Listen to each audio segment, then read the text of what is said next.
అందరికీ నమస్కారం. Welcome back to my channel. ఈరోజు వీడియోలో దొండకాయ ఫ్రైను చాలా సింపుల్గా టేస్టీగా ఏ విధంగా తయారు చేసుకోవాలో ఈ వీడియోలో నేను మీకు చేసి చూపించబోతున్నాను. ముందుగా దొండకాయ ఫ్రై తయారు చేసుకోవడానికి ఇక్కడ 1/2 kg దాకా దొండకాయలు తీసుకుని చూపిస్తున్న విధంగా రౌండ్గా ముక్కలు కట్ చేసుకుని పెట్టుకోవాలి. ఇప్పుడు స్టవ్ వెలిగించి నాన్ స్టిక్ పాన్ పెట్టుకుని అందులో 2 స్పూన్ల దాకా నూనె పోసుకోవాలి. ఈ దొండకాయ ఫ్రైలో కొంచెం నూనె ఎక్కువ యాడ్ చేసుకుంటేనే బాగుంటుంది. నూనె హీట్ అయిన తర్వాత 1/2 టీ స్పూన్ దాకా జీలకర్ర వేసుకోవాలి. అలాగే 1 స్పూన్ దాకా పొట్టుమినపప్పు వేసుకోవాలి. పొట్టుమినపప్పు వేసుకోవటం వల్ల ఈ దొండకాయ ఫ్రై కమ్మగా చాలా రుచిగా ఉంటుంది. ఇప్పుడు ఇందులో దంచి పెట్టుకున్న వెల్లుల్లి రెబ్బలు, హాఫ్గా కట్ చేసుకున్న ఎండుమిరపకాయ ముక్కలు, 2 రెమ్మలు కరివేపాకు వేసుకుని వేగించుకోవాలి. మినపప్పు క్రిస్పీగా గోల్డ్ కలర్లోకి వచ్చే వరకు 2 నిమిషాల పాటు వీటిని ఆయిల్లో వేగించుకోవాలి. ఇవి ఇలా వేగుతున్నప్పుడు సన్నగా కట్ చేసుకున్న ఉల్లిపాయ ముక్కలు వేసుకోవాలి. ఈ ఉల్లిపాయ ముక్కలను కూడా పచ్చివాసన పోయే వరకు వేగించుకోవాలి.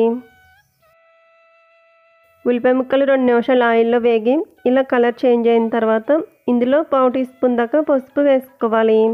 అలాగే టేస్ట్కి సరిపడా సాల్ట్ యాడ్ చేసుకోవాలి. ఇప్పుడు ఇందులో ముందుగా కట్ చేసి పెట్టుకున్న దొండకాయ ముక్కలు కూడా వేసుకుని ఉప్పు పసుపు అంతా కూడా దొండకాయ ముక్కలకు బాగా కలిసేటట్టు కలుపుకోవాలి.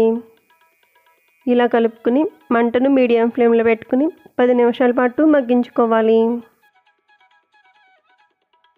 మధ్య మధ్యలో మూత తీసి ఇలా కలుపుకుంటూ దొండకాయ ముక్కలను ఆయిల్లో బాగా మగ్గించుకోవాలి.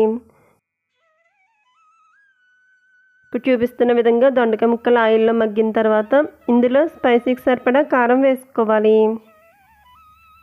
అలాగే 1/2 టీ స్పూన్ దాకా నల్ల కారం కూడా వేసుకోవాలి. మనం ఇడ్లీ దోశల్లో వేసుకుని నల్ల కారాన్ని దొండకాయ ఫ్రైలో 1/2 టీ స్పూన్ వేసుకుని చేసుకున్నట్టయితే దొండకాయ ఫ్రై మరింత రుచిగా ఉంటుంది. ఇప్పుడు ఈ కారం నల్ల కారం అంతా కూడా దొండకాయ ముక్కలకు బాగా కలిసేటట్టు కలుపుకుని మరో 2 నిమిషాల పాటు ఫ్రై చేసుకుని స్టవ్ ఆఫ్ చేసుకోవాలి. ఈ ప్రాసెస్లో చేసుకున్నట్టయితే ఈ దొండకాయ ఫ్రై రైస్లోకి బాగుంటుంది. అలాగే సాంబార్లోకి రసంలోకి కూడా సైడ్ డిష్గా చాలా బాగుంటుంది. సో ఫ్రెండ్స్, ఈ వీడియో నచ్చితే లైక్ చేయండి. అలాగే మీ ఫ్రెండ్స్ అండ్ రిలేటివ్స్కు షేర్ చేయండి. Thank you for watching video friends.